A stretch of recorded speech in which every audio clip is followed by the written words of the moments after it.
अस्सलाम वालेकुम नाज़रीन, आप सबका इस्तकबाल है एचएन न्यूज़ में। मैं आपका होस्ट मोहम्मद अज़हरुद्दीन। आइए बढ़ते हैं तफसीलात की जानिब।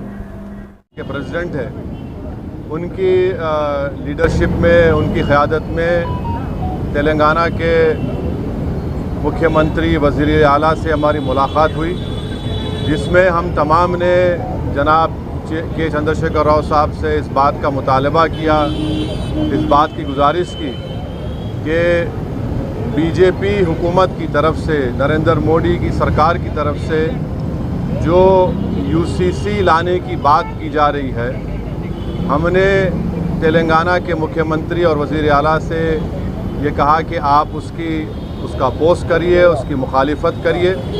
हमने चीफ मिनिस्टर को इस बात का याद दिलाया कि पिछले 10 साल से तेलंगाना स्टेट में उनकी सरकार है, स्टेट में पीस बहुत स्ट्रांग हुआ है, अमन मजबूत हुआ है।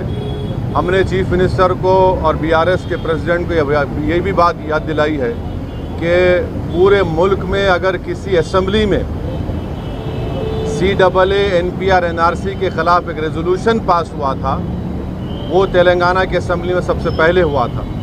और हमने चीफ मिनिस्टर को अपने रिप्रेजेंटेशन में ये बात दिलाई कि जब CAA का रेजोल्यूशन तेलंगाना में असम्बली में पास हो रहा था, तो उस वक्त बीआरएस की हुकूमत ने, सरकार ने उस रेजोल्यूशन में प्लुरलिज्म और सेकुलरिज्म की बात की। तो हमने चीफ मिनिस्टर को ये बावर किया, ये इम्प्रेस किया कि यूसीसी हमारे देश के प्लुरलिज्म के लिए एक अच्छी बात नहीं है, सेकुलरिज्म के लिए अच्छी बात नहीं है। हमने चीफ मिनिस्टर से all India Muslim personal law board ने, जो लॉ कमीशन को, जो all India Muslim personal law board ने एक नोट दिया है जो 74 पेजेस पर मुश्तमिल है, उसके इम्पॉर्टेंट पॉइंट्स हमारे प्रेसिडेंट मौलाना खालिद सैफुल्लाह रहमानी साहब उनको बताए हैं कि कैसे बीजेपी यूसीसी के नाम पर इस मुल्क के प्लुरलिज्म और सेकुलरिज्म को कमज़ोर करना चाहती है। हमने बीआरएस के प्रेसिडेंट, वो तेलंगाना के चीफ मिनिस्टर को भी बताया कि सिर्फ ये मुस्लिम माइनॉरिटी का मसला नहीं, ये क्रिश्चियंस का भी मसला है। ये मसला ट्राइबल्स से भी जुड़ा हुआ है, और सिर्फ नॉर्थ ईस्ट के ट्राइबल नहीं है, तेलंगाना में ट्राइबल है, मध्य प्रदेश में ट्राइबल है, छत्तीसगढ़ में ट्राइबल है, गुजरात में ट्राइबल है, राजस्थान में ट्राइबल है। उनका एक कल्चर है और उसका तहफ़्फ़ुज़ करना। और ये सिर्फ ट्राइबल नहीं, बल्कि हमारे हिंदू भाइयों के लिए भी ये चीज़ अच्छी नहीं होगी, क्योंकि हिंदू अनडिवाइडेड फैमिली के तहत 3000 करोड़ का टैक्स रिबेट हमारे हिंदू भाइयों को मिलता है। 2015 के इनकम टैक्स के फिगर्स हैं। और अगर यूसीसी आएगा तो Hindu succession act, Hindu marriage act, ये तमाम चीज़ें ख़त्म हो जाएंगी। तो ये मुल्क के लिए ठीक नहीं है। हमारे मुल्क का प्लुरलिज्म हमारे मुल्क की खूबसूरती है, और भारत के प्रधानमंत्री को प्लुरलिज्म से एलर्जी है, वो प्लुरलिज्म को पसंद नहीं करते। हमने चीफ मिनिस्टर को के चंद्रशेखर राव को बताया कि भारत के प्रधानमंत्री बोलते कि एक घर में 2 कानून कैसे होगा। तो आज आप देखिए कि भारत के प्रधानमंत्री ने गलत कहा, मिसगाइड किया पूरे नेशन को। हमारे मुल्क में CRPC हर स्टेट में अलग है। हमारे मुल्क में 2 कानून है। अगर आप देखेंगे तो नागालैंड में CRPC का अभी तक इम्प्लीमेंटेशन नहीं हुआ।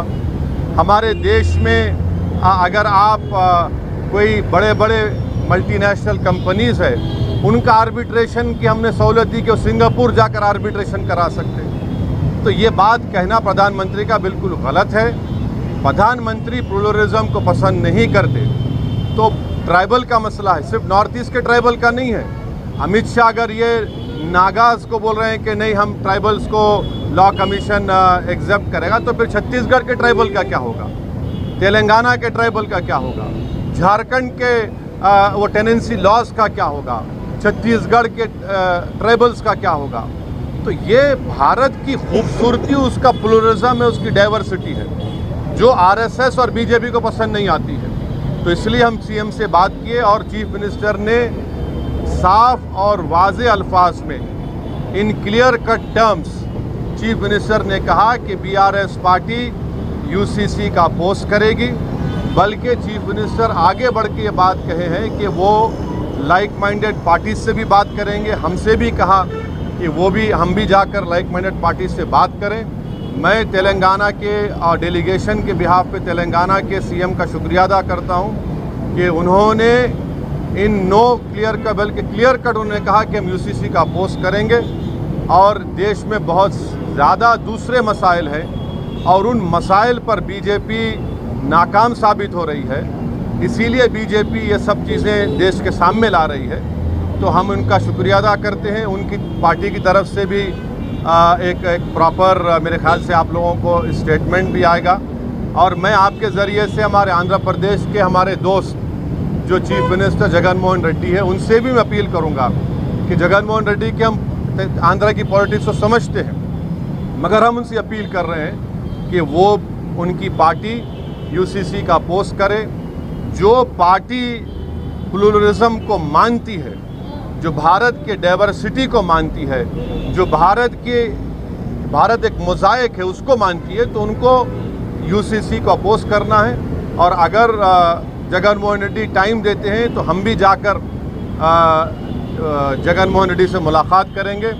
इस मीटिंग में और भी दूसरे इश्यूज़ भी उठे, माइनॉरिटी वेलफेयर के ताल्लुक से, ओवरसीज स्कॉलरशिप के ताल्लुक से, वक्फ प्रोटेक्शन के ताल्लुक से, ओल्ड सिटी में मेट्रो के ताल्लुक से, साथ ही साथ माइनॉरिटी फाइनेंस कॉरपोरेशन में जो लोन्स है, इंडिविजुअल लोन्स जो देना बंद किए हैं, तो चीफ मिनिस्टर ने कहा कि 4-5 दिन के अंदर वो 230 करोड़ रिलीज़ करेंगे, जिसमें ओवरसीज स्कॉलरशिप जो रुकी हुई है और दूसरे जो स्कीम्स हैं।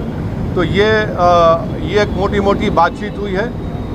तो हम ये सेक्रेटेरिएट के मसाजिद को जल्द से जल्द और जो दूसरे रिलीजियस स्ट्रक्चर्स हैं वहाँ पर प्लेसेस हैं उसको भी खोला जाएगा। और गच्चीबौली में जो इस्लामिक सेंटर है उसका भी काम शुरू होगा। ये बहुत से इश्यूज़ के ऊपर सीएम ने हमसे कम 1.5-2 घंटे बातचीत हुई है।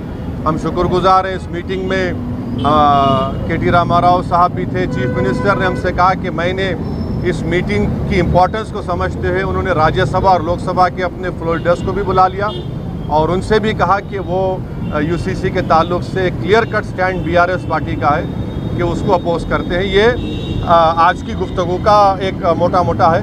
तो मेरे को आप इजाज़त दीजिए। नहीं, सुनिए, देखिए असर की नमाज का सुनिए, आज की मीटिंग जो हुई है उसमें क्या हुआ मैं आपको बोल दिया हूँ। और सुनिए 13 तारीख के दिन आप लोग आ जाइए दारुसलाम को। मैं अपनी पार्टी से जो दूंगा आप पकड़ लीजिए। हाँ,